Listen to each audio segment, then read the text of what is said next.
रिजवी कोई देखो ना भावें नवाज शरीफ है फलस्तीन लिए किसी बात ठाई है मेरी यही बन गई ख्वाहिश जब मैनू मौत आवे तो भी खत्मे नबूवत आवे तो मैं हर गरीब के घर जावां उनका कोई भी कोई मसला मसाइल उनकी गल सुना जो मैं तरीके लबैक जाया ना मैं पहलों भी खुशी गमी नहीं सा छड्डदा जो मैं ये गल कहां भी मैं किस कोई ये नहीं कहां भी मैं आ काम करा मैं लोगों को घर जाके पूछा तो तुहाडा काम की है मैनू दसो ये नहीं करता हैगा भी मैं किसी चोरियां के डेरे दी नहीं जाना मैं हर गरीब के घर जाना हर बंदे का बूहा खड़का के एक वोट मंगना तो वो लोग लभदे फिरदे ने फौजगी कितनी हुई 10 को कट्ठियां कर लेंदे फिर उन्होंने नाल झूठे चोरी टुर पैंदे ने वो ना अल्लाह के हुक्म नाल 80 तो 90% इंशाअल्लाह ताला हाजी गुड्डू वोट लैदा है उन्होंने कोई ये बंदा मजबूत लभ नहीं रहा जिहड़ा हाजी गुड्डू के मुकाबले ते इलेक्शन लड़ क्या है वो मरियम बीबी मेरे मुकाबले ते करा दी इधर कागज जमा करा दी इधर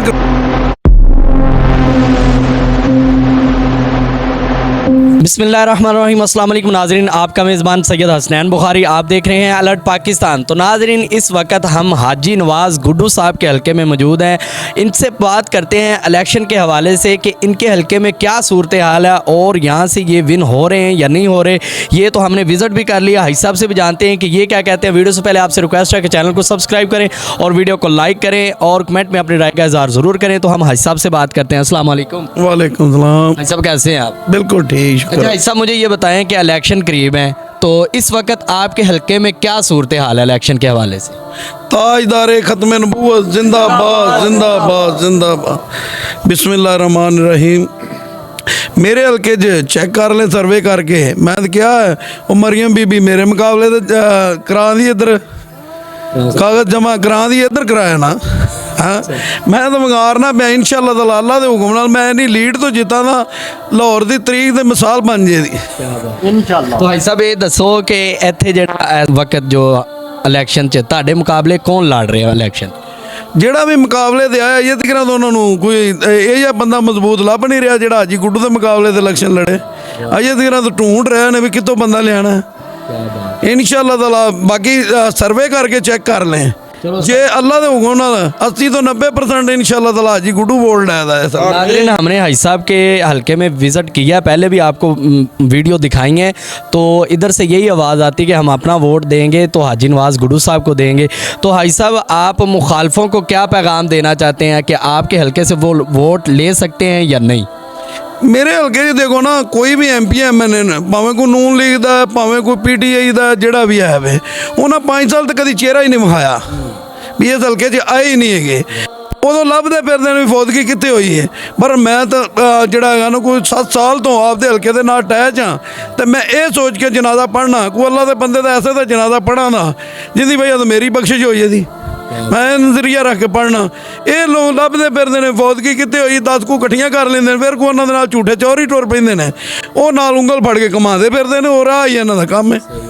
अच्छा तो हाजी साहब ये भी दसो कि तुसी लोगों नूं जाके मिलते जैसे तुहाडा तरीका भी चैक किया है आवाम नूं तुसी रोक के सलाम भी करते जे आप उन्हां नाल मिलते जे भी उन्हां नूं दावत भी देंदे जे वोट दी कहंदे जे भी ते की तुसी घरां च घर जाके भी कहंदे जे लोगों नूं कि वोट दिओ तहरीक? मैं हर जड़ा ना आपके हल्के ये नहीं करता हैगा भी मैं किसी चोरियां के डेरे दी नहीं जाना मैं हर गरीब के घर जाना हर बंदे का बूहा खड़का के एक वोट मंगना तो वोट मंगना सरकार के नाँ का आपके नाँ का नहीं मंगता।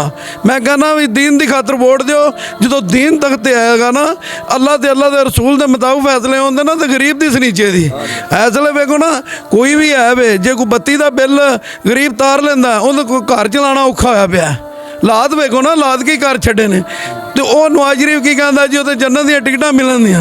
देखो ये मान तो पहले खारिज हो चुके ने। देखो ना इमाम हसन हुसैन जिहड़े जन्नत के मालिक ने वो ये लफ्ज़ उन्होंने भी नहीं कहा। अच्छा हाजी साहब एक और गल दस दो कि तुसी इस हल्के च जदों जित गए तो गरीब आवाम वास्ते की करोगे तुसी तहरीक वालों? इंशाअल्लाह ताला अल्लाह ने सानू वक्त लियांदा TLP की हुकूमत आई इंशाअल्लाह ताला अल्लाह के हुक्म नाल मैं ये गल कहां भी मैं किस कोई ये नहीं कहां भी मैं आ काम करा मैं लोगों को घर जाके पूछा तो तुहाडा काम की है मैनू दसो। नाजरीन आपने हाजी नवाज़ गुड्डू साहब की बातें सुनी और लास्ट पे ये बता दें कि इस दफ़ा आपकी जो तहरीक है असम्बली में सीटें हासिल कर पाएगी? इंशाअल्लाह ताला दीन तक ते आ रहा है ये लोगों की भुल है ਇਹ ਜੋ ਆਕਾ ਦੇ ਮੂੰਹੋਂ ਗੱਲਾਂ ਨਿਕਲੀਆਂ ਨੇ ਉਹ ਪੂਰੀਆਂ ਹੋ ਰਹੀਆਂ ਨੇ। ਚੈੱਕ ਕਰ ਲਓ, ਇੱਕ ਸਾਡਾ ਨਬੀ ਉਹ ਨਬੀ ਹੈ ਜਿਨੇ ਜਿਹੜੇ ਇਸ ਉਮਤ ਵਾਸਤੇ रो ਦੁਆਵਾਂ ਮੰਗੀਆਂ। तो सीटें मिलेंगी ना फिर? इंशाअल्लाह ताला अल्लाह के हुक्म नाल जित के जाएंगे, दीन तक ते आएगा। अल्लाह के हुक्म नाल कोई गरीब भुखा नहीं समझदा। तो नाजरीन, आपने हाजी नवाज़ गुड्डू साहब की गुफ्तगू सुनी। उनका यही कहना है कि इंशाअल्लाह तहरीक लब्बैक जब दीन तख्त पे आएगा तो सबसे पहले गरीबों की सुनी जाएगी। हाजी साहब का हमने देखा भी है कि ख़ुद जाते हैं दुकानों पे, जो भी गरीब हमने देखा, गरीब तबके से खुद सलाम करते हैं, ख़ुद उन्हें दावत देते हैं, उठ के मिलते हैं। ये इनका बड़ापन है कि ख़ुद जाके मिलते हैं। और खाली हाजी साहब तुसी इलैक्शनां दे दिन मिलते जे आम रूटीन च भी? मैनू जिहड़ा ना इस जदों दा मैं तरीके लबैक जाया ना, मैं पहलों भी खुशी गमी नहीं सा छड़दा हुंदा। जदों मैं तरीक च नहीं तरीके लबैक च, जदों दा मैं तरीके लबैक जाया ना, उदों दा ते मेरी यही बन गई ख्वाहिश, जब मैनू मौत आवे तो भी खत्मे नबूवत ते आवे ते मैं हर गरीब दे घर जावां, उंदा कोई भी कोई मसला मसाइल उनकी गल सुना, उनका मसला हल करां। नाजरीन, आपने सुनी हाजी साहब की गुफ्तगू।